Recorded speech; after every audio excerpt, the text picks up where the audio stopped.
Yeah. Yeah. Here we go, folks. Hello and welcome to another episode of Repurpose. I'm Nick Rothwell, and joining me, as I promised, is the one and the only Shannon Hope. Shannon, thank you so much for joining me today, buddy. How are you doing? No, great, Nick. Good to see you again. Obviously, you spent some time in Toronto. We hooked up, and it's good to see you back, settling back over in Europe and enjoying, looking good, big guy.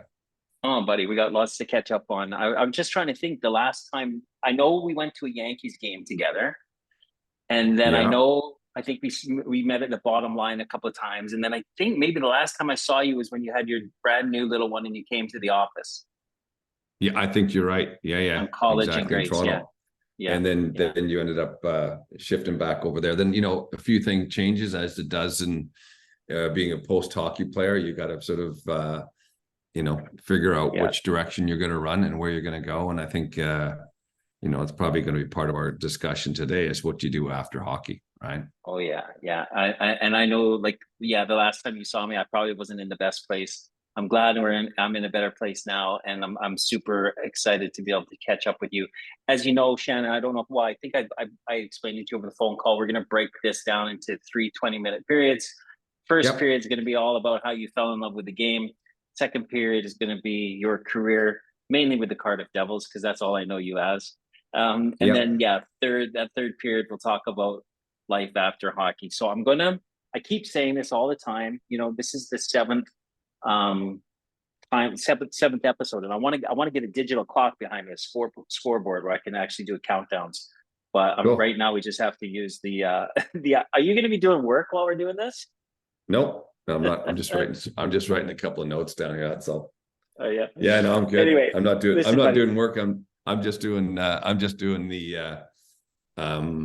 just writing up some of the stuff. I know what you're like. Your mind's going all over the place. But listen, give me the next 60 minutes. Okay, you're checking your stats. Yeah. Yeah, not stats, but I was just looking at what I had on my because you're gonna say, when did you play for Cardiff? Well, I don't fucking know. A while ago, 30 years ago. What the hell? Yeah, exactly. Yeah. All right, buddy. Listen, I'm gonna start this with the drop of the puck. And I'm going to take you all. Well, I'm going to ask you to take us all the way back to the hockey world where you grew up, and your first exposure to hockey, and how did you fall in love with the game? And so everyone, they always talk about the first time they stepped on the ice. So when was that for you? Yeah, first time on the ice for me was when I was probably age 5. I was playing. I had 3 older brothers, so that probably spurred me along a bit. I had to keep up with them. So we had 4 boys in the family. And my oldest brother was probably about 4 years older. So we didn't have big age gaps. So we're pretty tight. And I was down in Peterborough, Ontario, little place called Keene. Lived north of a summer resort. So it was kind of fun in the summertime. My grandparents had that. And we hung out in the hill and, learned to play in the basement with little mini sticks and, and we had a lot of, the community rinks were pretty strong down there. This is in Southern Ontario. So I played, I remember playing for the Squirts. I played out. I was the captain. So I used to carry the puck all the time. And then all day long. And then for my brother's team, they never had a goalie. So I played a net for them. So I did a bit of both. So I played goalie for the older kids and then Squirts. And then as I developed through, we moved up to Sudbury when I started my, I would say novice, when you really start to compete in hockey at a sort of tiered level, right? What was it like having brothers around you? Because I think everyone I've talked to right now, they talk their experience was, with the community around them. But whenever I think about brothers, I grew up watching the Sutters, and you just think about that brotherhood and the stories that they had growing up and how they used to wail on each other and the blood and everything like that. But I'm just wondering, like with regards to waking, I've got 2 older sisters and there was no wailing on them, and they wouldn't wail on me. They were too nice. So what was it like for you and the brothers? What was that like? Yeah, it was good. We all really got along well. I would say we'd have our issues, right? Like anyone do, playing sports and I guess being the youngest one, I had to sort of always up my game because I was a runt that you gotta you got to pull your socks up, kid, if you want to play with us older kids.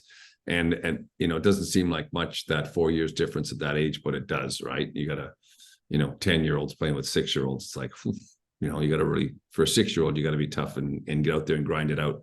And there's always 2-on-2, me and my older brother against the 2 twins, right? So I had the oldest one and I was the youngest one. So, but no, we our mother, my mom, she keeps us in check. She had no nonsense. My dad used to work away quite a bit. He'd be home on the weekends, but so it was really my mom and my grandmother brought us up, and it was great. Everything from summer swimming lessons. We played lacrosse, which I think is a great fit in for hockey. I think sometimes, kids nowadays, their whole life is hockey, and I think they need a little balance in that. Playing other sports. Sorry. No worries. I mean, and I love the sport of lacrosse. It's something that when I was over there, I got to be exposed to it quite a bit, staying out on Six Nations. And, everyone knows that Gretzky had a stick, but then there's other stories of some great hockey players with amazingly smooth hands that also played lacrosse, which is a pretty physical game too. Well, yeah, and it's box lacrosse, right? So you're indoor on cement, you're in the ice rinks, and you can cross-check full on, so you really got toughened up to those niggly hits on the ice. And I think that puts a lot of wiry strength into someone. And, you got to go there and just take hits all the time. Just come on, hit me, and just spin off stuff.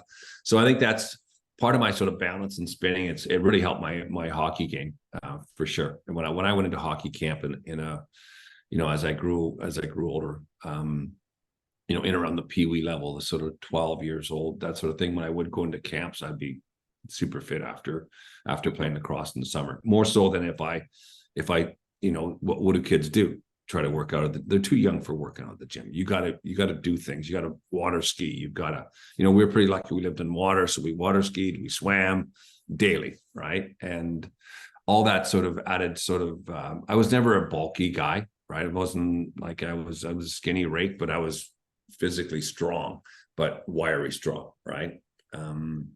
Which I think, there's 2 ways of playing it. Either the guys bulk up, they get really thick, but I was more wiry, lanky, spin off, good balance, and that's how I survived through the career. Good elbows. I think I remember watching some of those fly around. I never got the opportunity to play against you, but I watched you an awful lot. But still back into like, you say, I want to get into your, the minor hockey, the minor hockey stuff, but when you started to get serious into it, but also it's like the culture of it, because Peterborough is known as a hockey hotbed too. And I know I was talking to Fred Perlini from Sault Ste. Marie, and like, these are areas where hockey is just, it's it. And I don't think if anyone's you have to live there to understand how part of the community it is. And then with your brothers with hockey, how did you start getting woven into that? And then when did you start actually playing like organized hockey? Yep. So I started playing organized hockey in Keene, Ontario. And again, I was probably in the junior tykes, playing out, and then the older. So I played on 2 teams growing up as a goalie with my brother's teams, and then as the captain on the younger squad.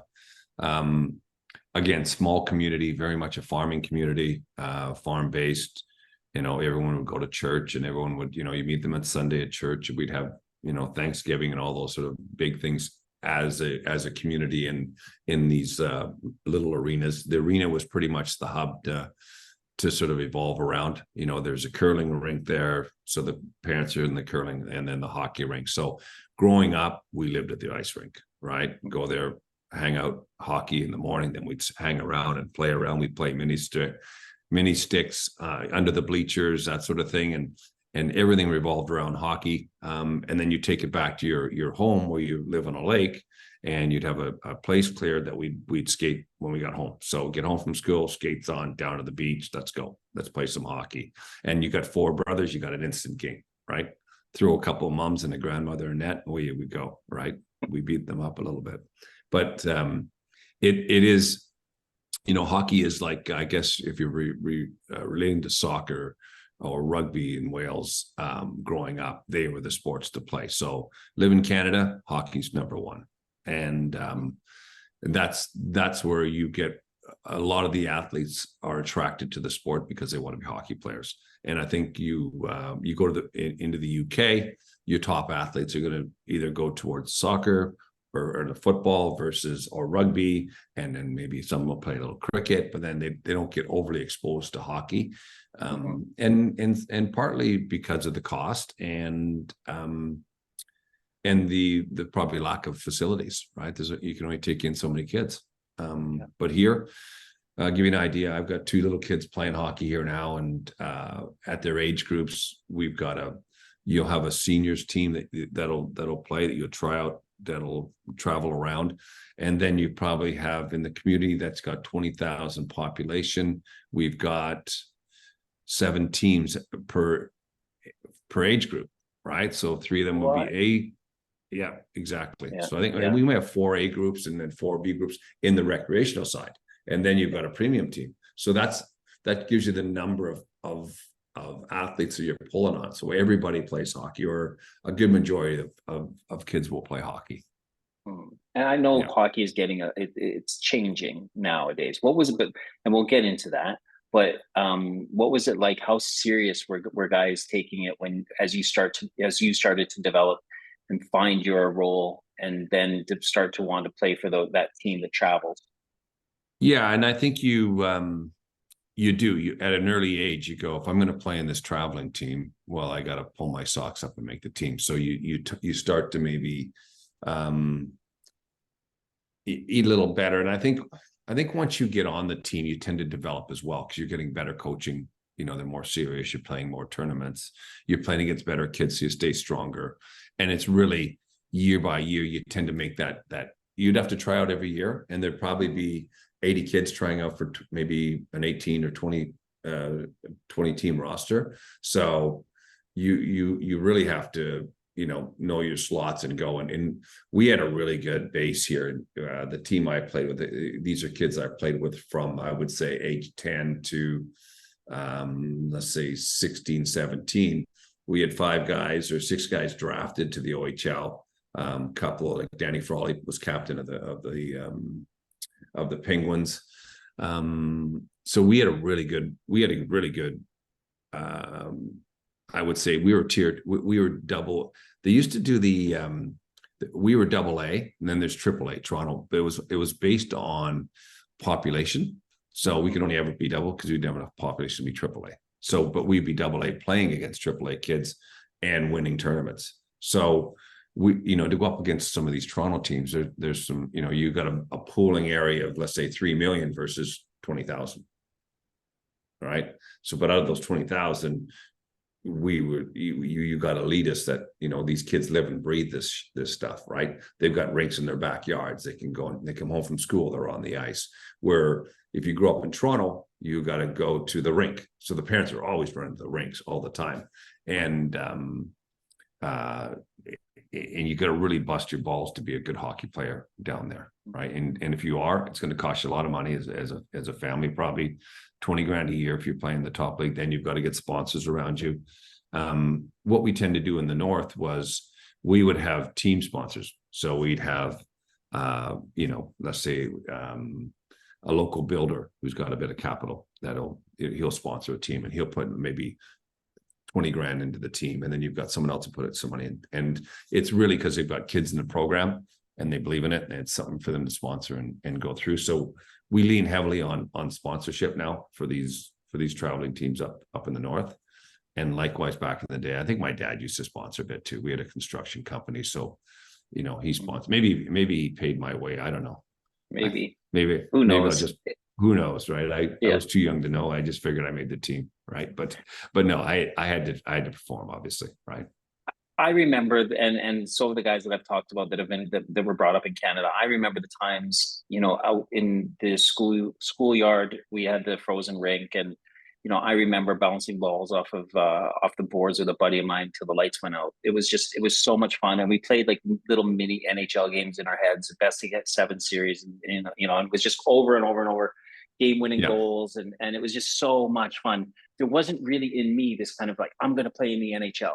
It was just this joy of pretending we were playing in the NHL when we were like 8, 9, 10 years old. you know, in a school rink when it was -15, -20 outside, parents getting mad at us because we were staying out so late. But it was just so much fun, Shannon, you know, Oh and I yeah, just that those are the bits that I just remember more than actually going on the tournaments and the serious side of things, trying to make the AA and the AAA teams. yeah. What were those memories like for you? Well, the fun side of it would always be, who's, you had to pick a player. I'm Bobby Orr. I'm whatever. My one brother liked Montreal, and we had 3 Boston boys against him, so we used to beat him up pretty bad. But Montreal did have a good team back in the day. But yeah, every night you beat 10. You in your mindset, you got to pretend that you're Bobby Orr when you're playing. You're going, I'm Bobby Orr. Shoot scores and all that. Like we had another Conrad McLean, who's one of our goalies going up. He was on our team, but he had 3 brothers as well, older brothers. So we had 4, and they're all around the same ages. But I remember I'd stay at his place, or he'd stay at my place. We were inseparable growing up. And even Al Sidjuchis, who played with me over in the UK, brought Al over. But like we would even do stuff like put hockey. We would actually tape up our hands with hockey socks, wrap them up, and then tie them up, and we'd box. And like we'd fight, pretend we're hockey fighting. And it's like, no, you can't punch to the head, right? That was the thing. But you're always fighting against these older kids beating you up. Yeah. But all that was fun. And then you'd go straight inside the house when you come from outside, and we play down the hallways, and we play with mini sticks. Now we jump into mini sticks, and you always played hockey, but it just was like either outside playing or you're inside playing, or you're sliding down hills or in the wintertime. And, Like this is something that me growing up, this is something I just remember, is that I used to have a lot of fun on these outdoor rinks. And also when we played rec hockey at high school or at elementary school, and everyone would say to me, Nick, why don't you play like you do in rec hockey, like on the ice? And that was when I started to get serious into the hockey and started going, for the trials for the AA teams. And I would automatically go from like this kid on the ice who was bouncing stuff around, kicking it, like just bounce, like trying funny angles off the boards and just having so much fun, and had these really soft hands, to all of a sudden go on the ice, had to make a team. So in my mindset, I'm like, just skate up and down really hard on the ice. Like don't make any mistakes, don't do anything. And I completely lost that little bit in me that was kind of soft hands and like making moves. And the creative side, right? Fun, yeah, the creative fun side. Yeah. And it is a balance. Like I've got one British kid I'm mentoring right now, Philip Maxwell, who's very intelligent kid, great skills. And with Philip, I'm really working on getting him tougher, right? So you need a bit of grit in the game. And I think that's the thing about hockey. You have to play with some grit. You got to have something in there that is tough, right? And it doesn't mean you got to be crazy going fighting, but you just got to be able to take that hit, right? You're gonna get hit, so you got to be able to take that hit, and you got to let that guy know that, listen, you can come run at me all day, but and you got to just find ways to surviving. So and some people don't get over that. They go, listen, I want to just play and have fun. And it's all about, and listen, when I played, I enjoyed myself the whole time. I'd laugh and joke all day long.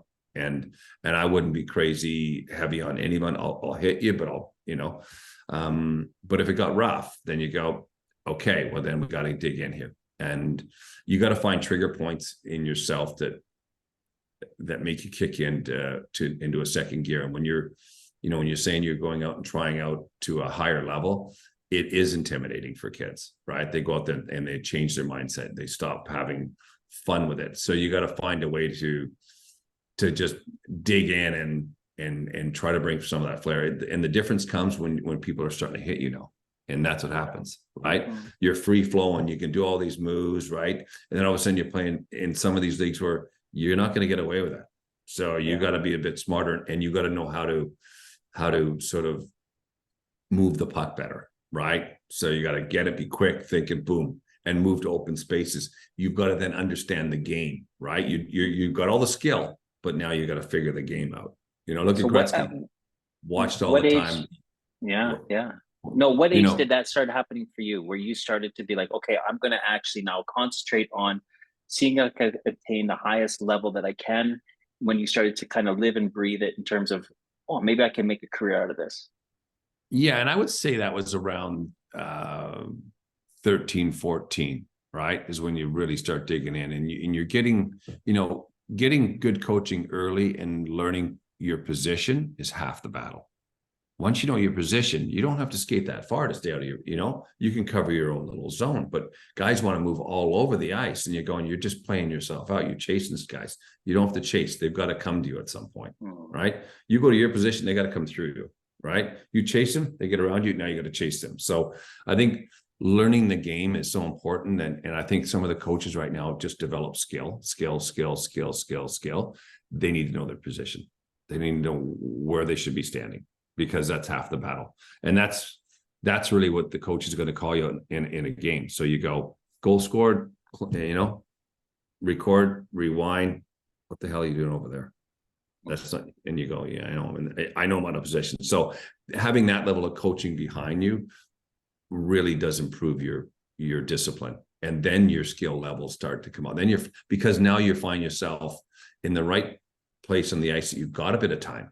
Whereas if you're out of position, you've got no time because there's someone on you all the way, right? So you try to do your fancy move, you can't do it. When you got a bit of space, now you got a bit of room, you can go up to them and spin off them and do shit. But everything you do on that side, you got to be aware of the consequences. You can't go sort of dangling through guys, because if he takes the puck, he's gone, right? So you got to protect the puck. You got to know how to protect the puck and position in the right position. Yeah, you're talking as a defenseman.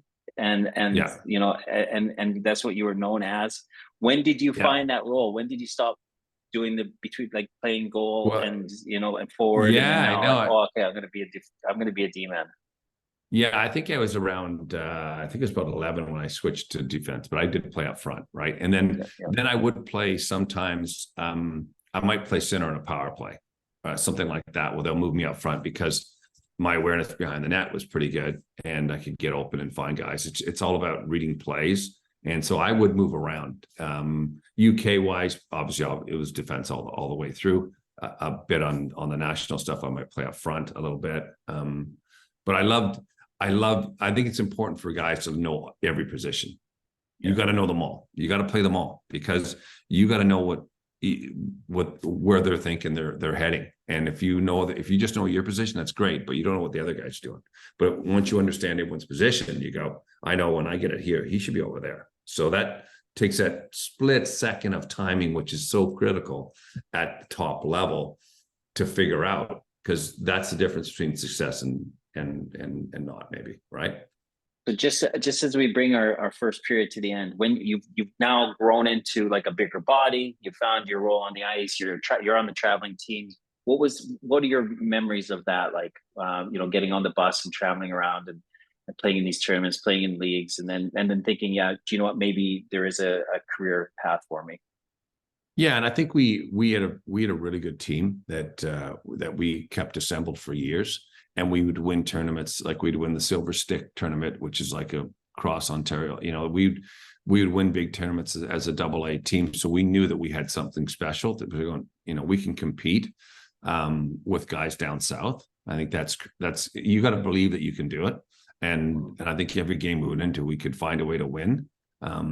So I think probably around 13, 14, and then 15, 16, you're going, okay, I got to get drafted now. You start thinking about, how am I going to get drafted to the OHL? That's your next step. So then you start going to the gym, 14, 15. Now you're at the gym trying to put some meat on your body, because you're coming in there at probably 6 foot with 155. You're super light, and you go, now you've got to get your body weight up to like 175, 180 just to have a chance at that level, right? Because you're going to go up against 20-year-olds. So yeah. So then you got to beef out. And I'm gonna end the first period there. Okay, you've beefed out now, and then we're gonna go into our first. You're beefed out. You're ready to make that career. I'm not as big as I haven't beefed out as much as some of my counterparts, but dude, let's talk about that after. Let's go into the first intermission, and this is a little bit I just like to talk to guys and say, what was your routine in the intermission? What would it be like for you coming off the ice for that first intermission? What would you do? First, I was always pretty chilled out. I would always joke around. And I'd probably get in more trouble than not for joking around, probably pregame, and I'd be messing around 24/7. But I think what really helped us as well, we spent a bit of time with the Olympic program over there, and even sports psychiatrists and stuff, just finding trigger points, right? So you tend to have a 15, it's in my mind, and this is how I see it, you've got a 15-minute of window that you can really focus and concentrate. Then you're going to have a lapse, right?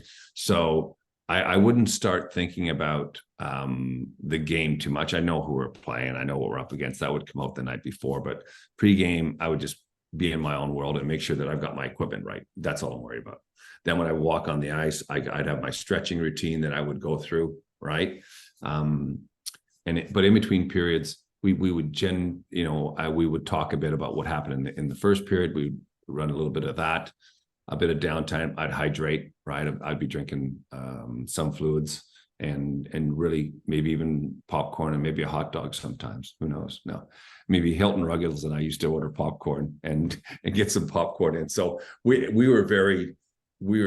I could find it. You got to find a space that you could just relax and not. You can't just sit there and stress about the game all the time, because you got to go. I'm on the ice. Trigger. Boom. Let's start. Let's play, and then come off.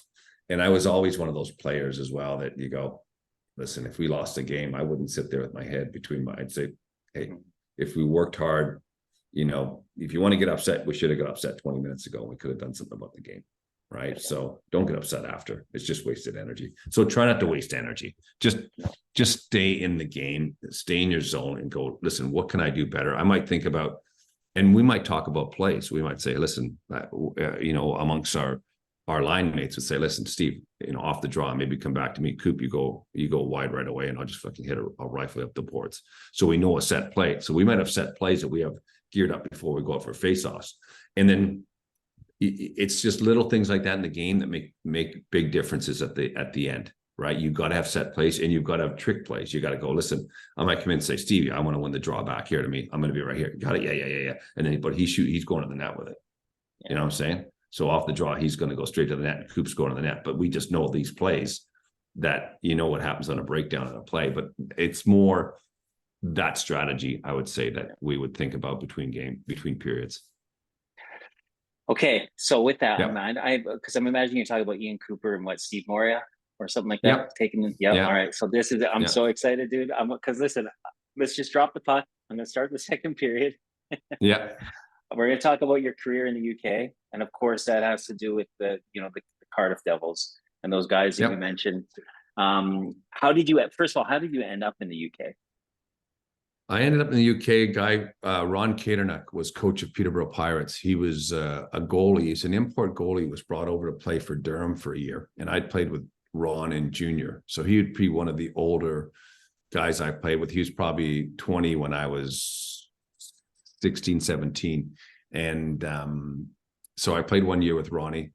Great goalie, beast of a guy. And so anyways, they brought a rule out in the British National League that there was no import goalies. So he ended up going to Peterborough as head coach. And he was there with John Lawlish. And so after year one, I was at Acadia University when Ron came home, and I seen him in the summer, and he goes, listen, I'm looking for a defenseman to come over next year to go to Peterborough. He goes, it's the crowd are excitable. The arena is not the best. The hockey's okay. Back in the Division One, he goes, there's a couple teams we really have to worry about. The other ones will beat them. And do you want to come over? So I thought, you've got to take your shots when you get them. I was easily going to go back to Acadia. I got Rookie of the Year at Acadia. So I had a safe bet of going back to Acadia. And I thought, I'll go and check out Europe. I've never spent any time in Europe. Good way to see the world. Still young. Let's go have some fun and do it. And went and played a year in Peterborough. We had a great season. 2 weeks into that season, I brought another buddy of mine, Alcid, who I'd played my whole career with. Over. We had Roy Mix, who was one of the imports that lasted a couple of weeks, and he went back, and I'm still really good friends with Roy. He's got a real estate business in Toronto. It's done very well in his life. Probably may have been the right move for him to go back. So he's made a ton of money selling real estate. But yeah, so I met Johnny Lawless and played with John in Peterborough. We won the league that year. I brought my buddy Al over. I said, listen, you won't see him on the ice, but I'll set him up all day. And he got 105 goals in 20 games. Oh. So he set a record. He was over 5 goals a game, which is crazy, unthinkable. And it was Sully O'Barons were probably our arch nemesis then, Chalk Taylor and Dancing Dean Vogel's gang back in the day. And but Ronnie Katernuck as our coach, he was disciplined. We didn't have the best British kids, but I tell you what, he worked our ass, right? We were probably the fittest team out there, and just worked on our strengths, and we won the division. They went up. I was offered a contract to go back, but at the time I was I had a pilot's license when I was 17, and one of my dad's friends had a mining company. He said, yeah, I bought a plane. I want you to fly the plane, blah, blah, blah. So I'm going, you know what, maybe it's time to quit hockey and settle down and get a real job. So I did that for 2 years, but really it was like, I just got bored of it. I still played hockey with my buddies now, and like a seniors, which is great hockey, better than probably what we were playing in the UK. So I was still playing a good level of hockey, albeit non-contact. And then when Johnny moved to Cardiff to set Cardiff up that summer, Perry Olivier, another friend of mine in Sudbury, was playing with Johnny in his first year in Cardiff, and said that Johnny wants you to come back over, and we're looking for a defenseman. And it's like, and at the time I'd started to date my first wife again, and so I said, well, instead of you coming over here, I'll come over there and we'll live together in Peterborough, that sort of thing, or in Cardiff. And yeah, so I went back over, and the rest, we just, I think for me, it was all about, it's like, for me, sport is all about it. It's a game, whether it's a board game, whether I got to strategize to see how we're going to win. Right. And I think that's what Johnny, that's what we did really well, is we figured a way, okay, who do we have to, how do we win? Right. What do we have to do to win? Do I have to stay back all night? Do I have to stay on the ice and play defense all night? Is that our strategy? Do you want me to carry the puck more? So, and we would play through these scenarios, and, I played many games that I played the whole freaking game. Right. So listen, I can do this all night. Don't worry. I'll just drink water. I can rest on the ice and play. We just found ways to win. It's all about winning. That was such a huge, exciting time. I mean, because it was when I came over in 1989. So I think that is the big, like, when was the first Cardiff Devils? That was 80. Was it 80? Yeah. 80. Yeah, 87, 88 when I was there. Yeah. So that was our second year. Yeah, that was my second year there in Cardiff. And it took me, like, I didn't start playing for a couple of years, I think, and then I ended up in Sheffield in the first season there in 91. But there was like this thing about Cardiff, Durham, Murrayfield, like these three teams that, and these 3 imports per team. It was this kind of like there was a lot of goals scored. It was fun. There was Wembley. It was pre-Super League. And it was this kind of age where people talk about pre-Super League hockey in the UK as this, I don't want to say golden age, but it was a real special time, because it was a time where people were just getting exposed to the game, slightly bigger rinks, 2,000-3,000 people coming to watch. It was an amazing time, wasn't it, when you look back at it? Oh, it was phenomenal. The fans loved it. It was always exciting. You could fall 4 goals down and come back and win a game. Right. That was the beauty of the way the structure was. Right. The 3 imports, and the nice thing about it, which I really think, the pendulums swung into as many imports. I mean, I looked at it as this. I'm over here to try to help develop hockey in the UK. Right. And after so many years, we had to play until we can get nationalized into the British team. And then they made a rule saying if you're a nationalized player, then you can get another import, but then you can only have 2 national guys on the team. So, and that's sort of how I think they should really build it, because what happened was, for a supporter, the players in the league, and the players will be there for years. Whereas when they start changing every year and you keep a couple of key, they lose that bond with these players. No matter, we know, Cranston and Conway, they'd be fun. They're coming into town to play, or Durham's coming in now, and who's there? Mike O'Connor and Rick Brabant, and at that time, the Cooper brothers, right? So Johnny, we did a really good, I think one of the smartest signings we ever made was signing the Cooper brothers, which is hilarious. I remember when Johnny said, I'm gonna go meet Brian Cooper, Ian and Steven's father, and he goes, yeah, they're gonna meet me part way. And they met him at Scott's Corner. So it's about 30 minutes from Durham. Johnny drove all the way up there. And but Johnny was, fair play to Johnny. He goes, listen, I think I want to sign these two British kids. And then we had myself, Steve Moria, and Johnny as imports, right? And then Johnny was getting reclassified. So then we end up bringing McEwen into the lineup, right? Again, Dougie I played with in Canada, and nobody wanted Dougie, which is crazy. Like Peterborough, I laugh with this right now with Todd Bidner's a good friend of mine, right? And Todd he was a forward, and he had Gary Younger playing. They're two forwards, right? And they wanted someone who's going to feed them the puck so they could score goals. But Dougie's not that guy, right? So Dougie wasn't the right fit for Peterborough for them, but Dougie is an outstanding player, right? Dougie's ability to skate and do things, he can win you a game on his own if he gets his head into the game, right? Because I played with him in Canada. He's so underrated, and I think a bit more sort of hockey sense for Doug would have made him a phenomenal player. But he just loved playing. And he would skate around. And so we bring Doug to Cardiff and we go, listen, guys, Doug's going to go all over the place. But you know what? He's effective. So let him just fucking cover his spot.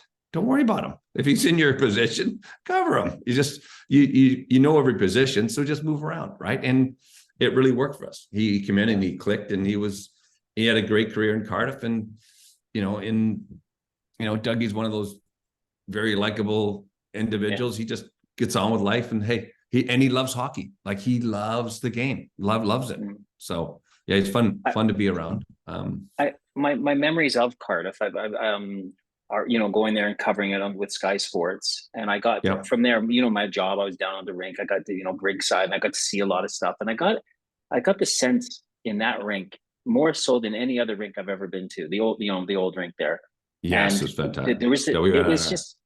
It was like, I think probably because the capital of another country, and there was this. That's how it felt. It felt like you're in another country and in this own atmosphere. And to this day, I don't know what algorithm it is, but I'm always plugged into Cardiff Devils supporters, and it feels like I have this kind of connection to them because I got to go there and see so many games, and I saw the passion, and of course I saw the passion in the old Nottingham Stadium too. It was electric as well, but there was just something really special about Cardiff in those early days, and I suppose a lot of it had to do with the success you had on the ice as well. Yeah, it means success is always great, but the first day the puck dropped in Cardiff, I think they had lined up around the building, so it was sold out from day one. So that being said, then we kept that momentum up, and then we had probably a little bit more cash in the bank that we'd go out and get the Cooper brothers, right? So we probably started that checkbook hockey where we started maybe, okay, fine, if we have to spread out a little bit more, we can do it. But we also had understanding imports that say, listen, we can't go out there and drive because I want a competitive team. So I'll take a little bit more because I can make some money doing something over here in this. So I can keep my wages to a sensible level so I can afford to have the Coopers there, which will make my life easier.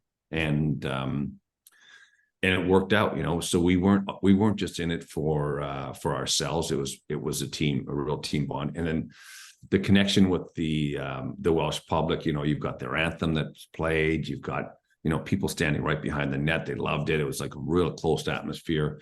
The little ice rink, the WNR, like the bar afterwards was an outstanding place to go. The sponsored boxes were in good positions.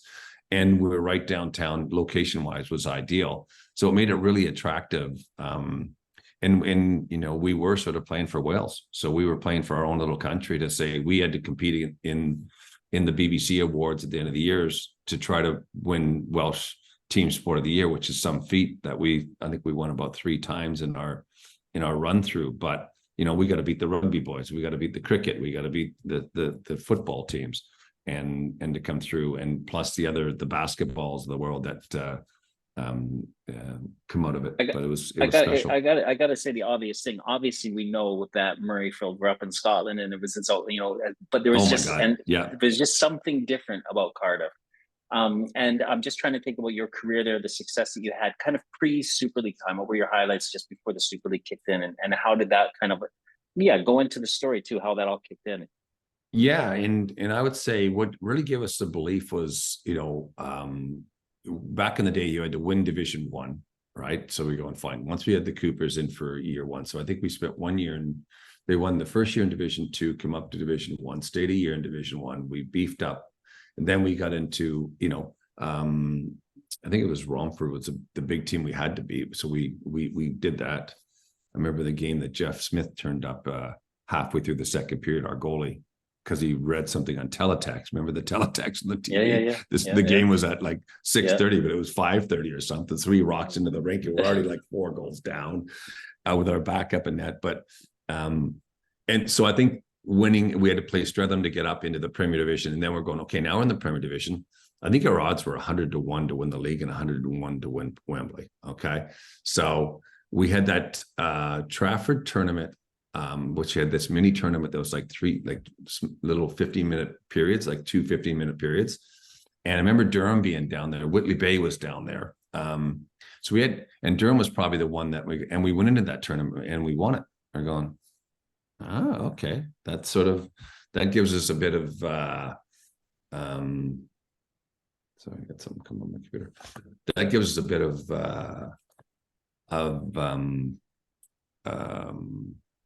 confidence going into the league. So I think our first weekend was up in Murrayfield, and so now you're going, okay, now we beat Durham, right?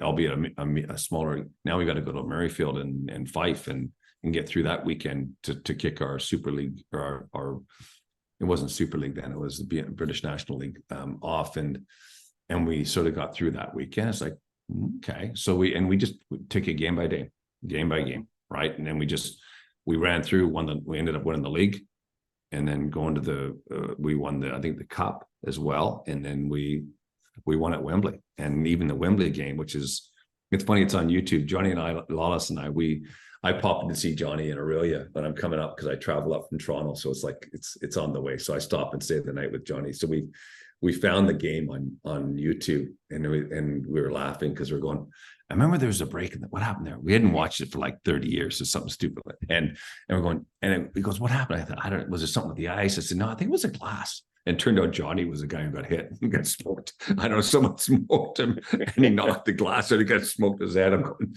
no wonder you didn't remember.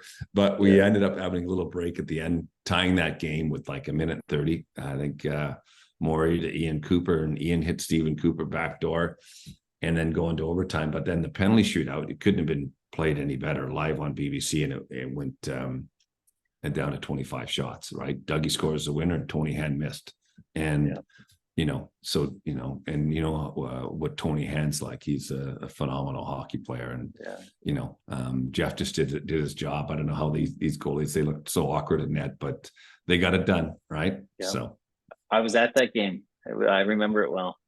And I think let's kind of try in your words, try to describe what the Wembley weekend was like to people who've never been there, because everyone talks about Wembley, and I know it was full of debauchery and a lot of fun and things going on in elevators and all that kind of stuff. But to play in it, everyone talked about, playing the 2 games on the Saturday, and then you had a morning final, and then you had the Wembley final, on the Sunday. Stories of the shenanigans that went on with the changing rooms and with people's skates and things that were left in people's skates. I mean, there's just countless stories, but these are just things for me as a fan I heard. So what was it like being in it? Yeah, well, your first, our first year there, you're obviously very nervous, get out on a Wembley ice when you arrive there. Wembley itself is an impressive, every finals at Wembley. So you get to Wembley, it's the building's dressed up, all Heineken. So it feels special. The ice is really, hit and miss because it's new ice, so it tends to be very brittle. So when you turn it, chunks fly out, right? So it can become a lot really uneven, and you get some funny bonds. So you go on the ice, your pregame, and you're warm up, and you're really just feeling what the boards are going to do, taking some shots, rimming boards, see if there's any weird bounces in the arena. So really feeling out that portfolio. But Wembley then you're staying right on site, so you're walking into the hotel, and it's, all the teams are there, they're all eating, so it's a really cool atmosphere. Like, and I've been there the season before just to watch, and it's a phenomenal place just to go to watch, and just all the trade stands that were involved underneath. So you'd have all that thing going on, and people are in London, they're loving life, and Wembley is just a special place to go and play hockey. For us to go there in our first time there, to go and win, wow, that just paved our road. Our confidence level was at max. Thinking, okay, fine, now that's how do we do it again the next year, right? So, but let's go out there and try to win this year. And so you got to do what you can to win, man. And it's all about, it's a game. You're going to win some, you're going to lose some. But so fortunately, we pulled the right guys together and the right team together to do it more often than not. So we had a phenomenal career there. Then you come back to Cardiff after, and it's a blow up. But there's lots going on in that, a lot of shenanigans going on around that, especially the teams that lose on the Saturday, while the Sunday game means nothing to them. So, and I know there was a few incidents where I know Durham, who probably weren't very well liked. This is a few years following that, they had some incidents in the dressing room where some players from I don't know where got involved and did some pretty strange things. I would say something that they probably would regret now. But it's all. Let's just be honest. Somebody dumped in someone's skates, right? Yeah, exactly, or something along those lines. Yeah. So I wouldn't say I was anywhere near that, because I would probably think we'll be playing in the finals. So yeah. So it wasn't us anyway. Yeah, no. The rumor was somebody pooped in somebody's skates. Yeah, I won't say who, but it was an amazing player too. But that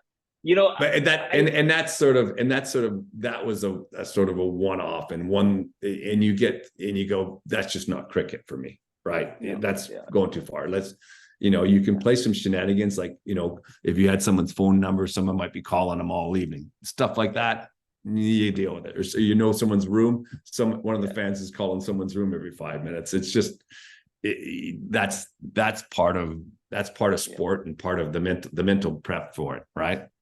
I always remember the story of anyone who played against the New York Giants. They were always excited to go into town because they know that Lawrence Taylor was going to send hookers to their hotel rooms as a practical joke. So why wouldn't you, right? Yeah. That never happened at Wembley, as far as I'm aware. But no, I never had any private. We tend to bring our wives with us, so that would shut us down. They try to keep us in our family settings, right? So yeah. Do you think that what made Wembley so special too is that it was on a neutral ground? That it was something that, I know that costs or whatever, why organizations don't want to do it nowadays, but I think that's what really was so special about it. It was like everybody was coming down to London, everyone's wearing their jerseys, everyone, and everyone's coming there, and this atmosphere of just coming together for a weekend of hockey was just I think it's just something I haven't, I experienced that, but I experienced all the other playoff weekends, and there was just nothing compared to the Wembley weekend. No, and nothing has come close to that since, right? Now we went to Manchester a few times, and now it's Nottingham is where the finals are at.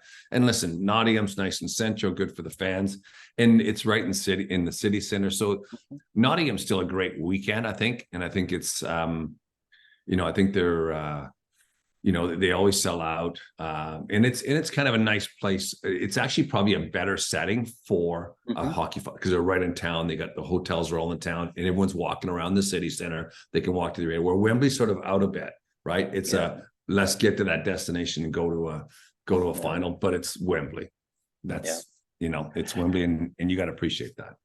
I got to quickly go. Like, we've run out of time for a second period, but I'm not going to end it until we talk about Super League time, because, all of a sudden the Cardiff Devils coming off of all of these wins and this amazing success.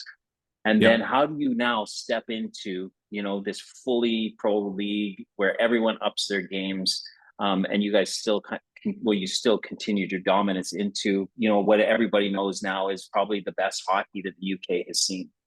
Yeah, the Super League. Yeah, no. And we had, so we'd already built through a good base team anyway to start from. And then we had to add to that team with more imports, North American guys. We had, Frank Caprice came over as our netminder, out of Vancouver.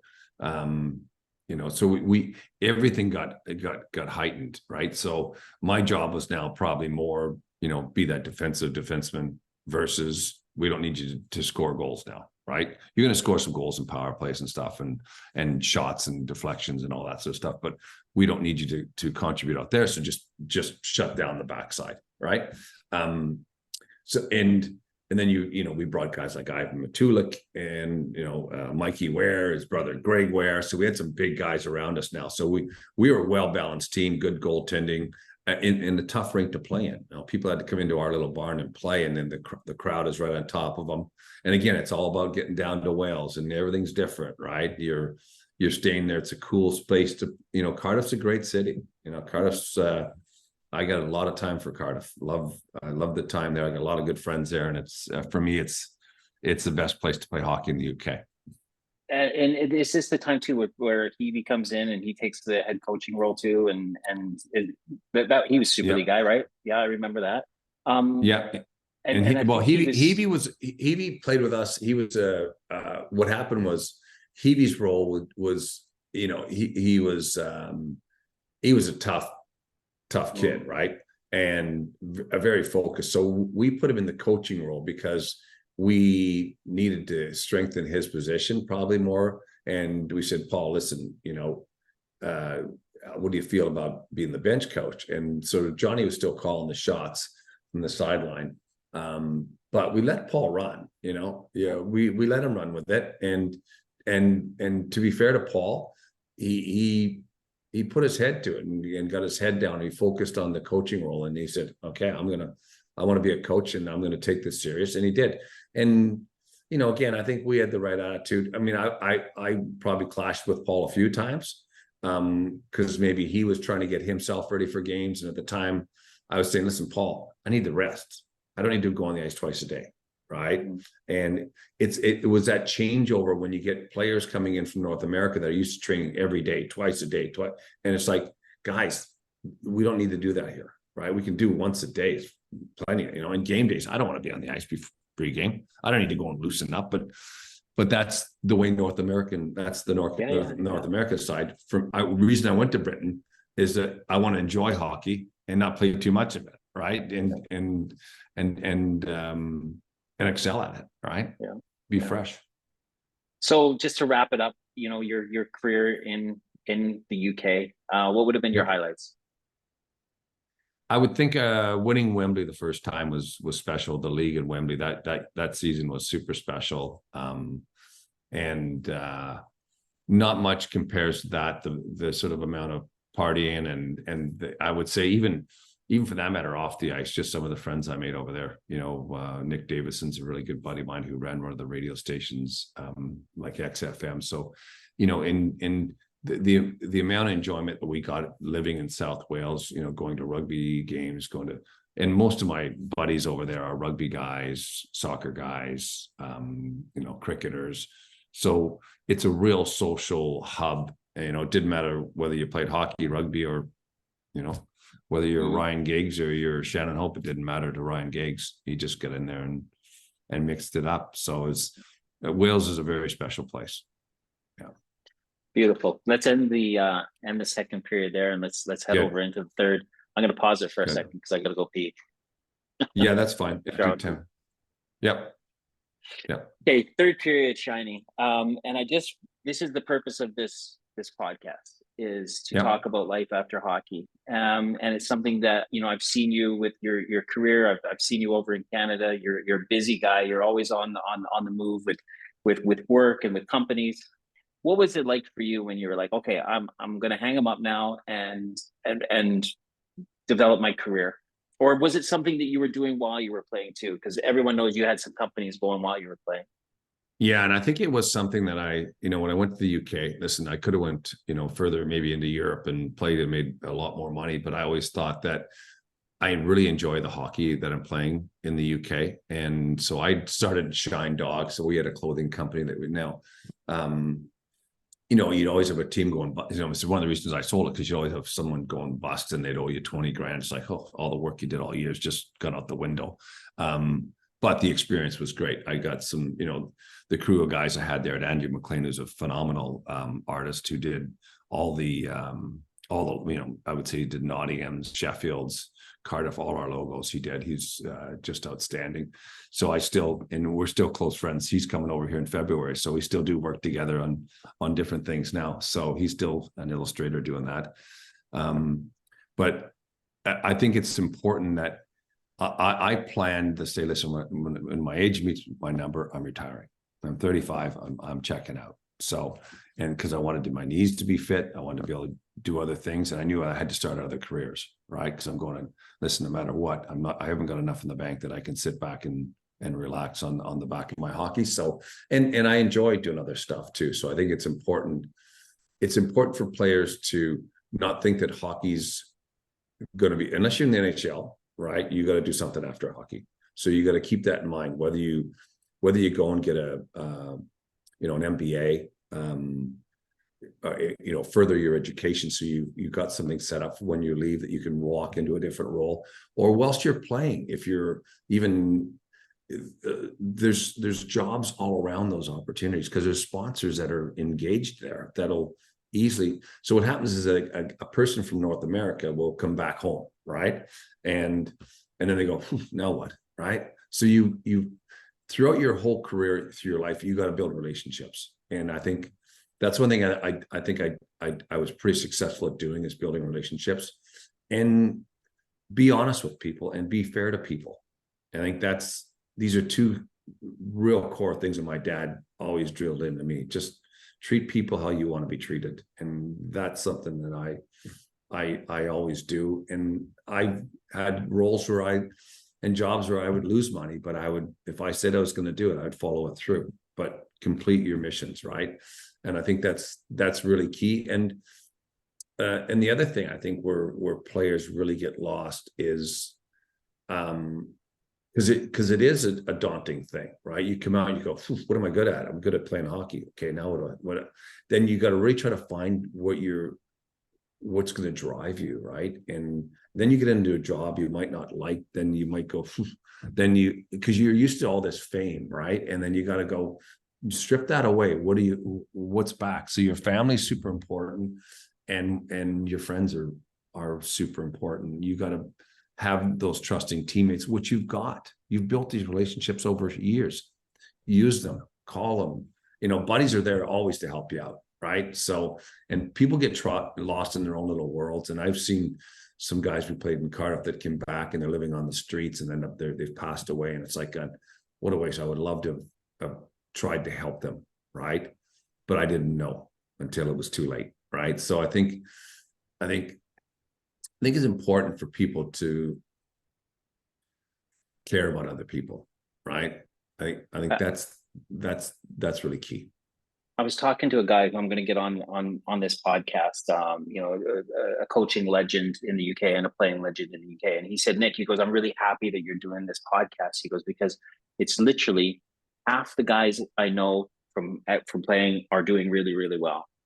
They're lawyers, or they own their own companies. They're CEOs, they're entrepreneurs.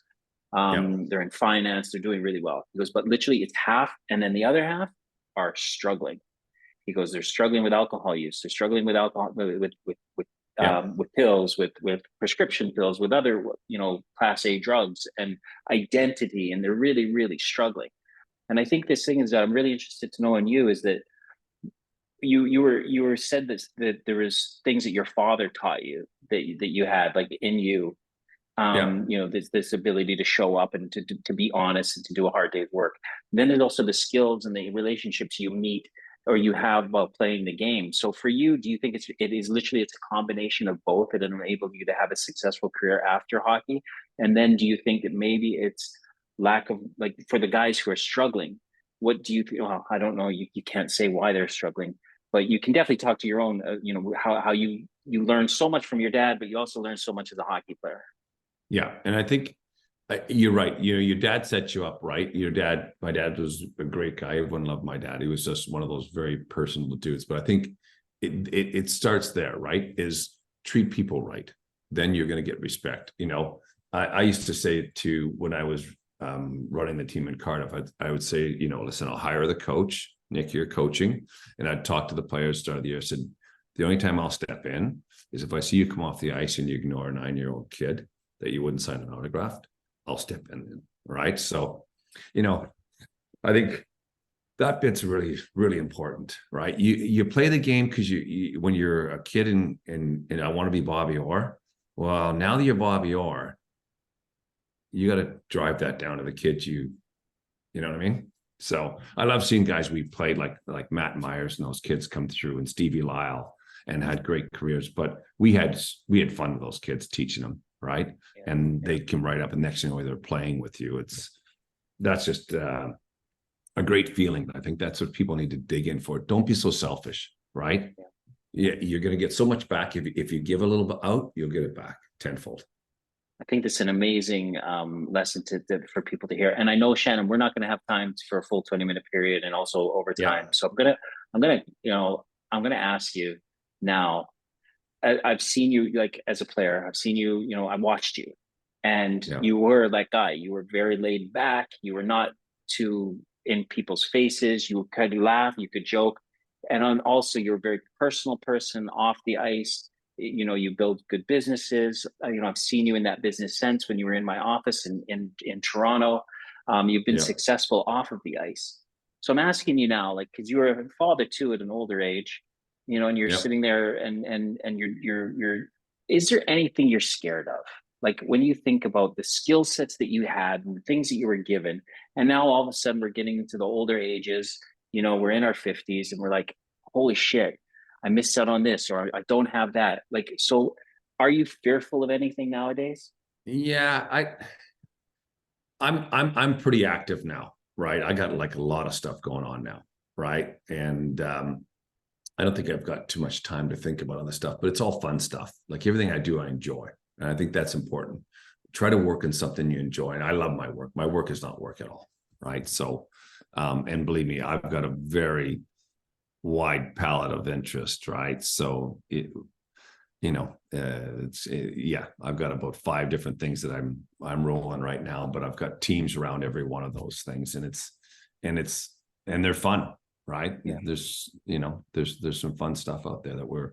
Do you ever get scared? Maybe you're stretching yourself too thin, or sometimes. I got 2 young kids. I'm on the ice. I'm back coaching again, so I coach. So yes, sometimes I think I feel I'm stretching myself, but I think that pressure will ease. I'll lighten that load a bit, but we do tend to travel a bit with the family as well, right? So we're active, we're busy. I include the family. I'm at home. I can work from home. My kids come home from school. I got my time. I can hang out and do whatever with them. Got grandkids floating around here. So my older son's here, Trent, and trying to get down to see Christy a bit down in South Carolina. So yeah, and friends. I'm busy. I'm a busy guy, but again, I go to see. I try to make time to see Johnny Lawless, who's a good buddy of mine. I'll see him coming up I'll see Dougie McEwen's around. So I want to I try to keep in contact with old hockey buddies, and and even invite them here to stay, right? Stoney, I'm trying to get Jason Stone over and going, Stoney, come and stay, get a flight, cost you nothing, stay at my place. You kids can. I know he's busy too. I said, but I got an ice rink in the backyard. They can come and they'd love it, right? And things like that, I love doing, right? Yeah. So yeah. Do you miss it? Do you miss those guys? Oh yeah, all the time, right? You're gonna miss your. There are fun times in our careers that you miss, but do I? I enjoyed it, and it's nice to go back and visit and do our things, and I'll stay involved in hockey and enjoy helping out. So yeah, I'm fortunate, I guess. I get to sort of play around that field. I know you got to run, so we're gonna end it on this last question. And I'm gonna, Yeah. the name of this is repurpose. And that for many of Yeah. us, we think we know our purpose on the ice. What we've got a job to do, and it's very defined, and it's gives us a sense of comfort, gives us a sense of identity. When we stop Yeah. playing, we lose that. And it wasn't until, and people know I've said this, it wasn't until I was 45 years old and I was in Toronto and I was dying and I reached out for help.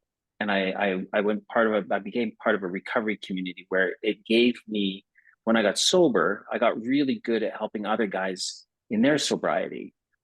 Yeah. And all of a sudden, I wasn't beating myself up anymore as a failure. Oh, you could have been this and you could have been that. I was like, I'm really good at helping people with alcohol use struggles. And it gave me purpose. So Yeah. all of that from the time I was like 28, 30 years old, ended playing TV career, feeling like a fraud and imposter, struggling with Yeah. alcohol use. Then all these years later, I find purpose. Do you think you've maintained purpose of actually just being an honest, hardworking guy?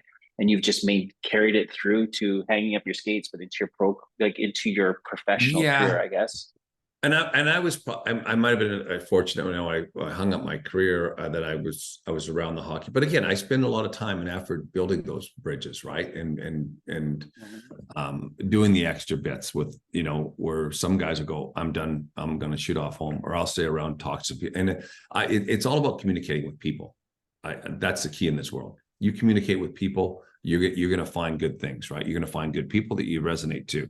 And I think that's what happens. And these are people like I've picked up along the way. I've got buddies. I played hockey with Mark probably 40 years ago at Acadia, and all of a sudden we started a graphene business over in Calgary. And I'm going, Mark's in Calgary.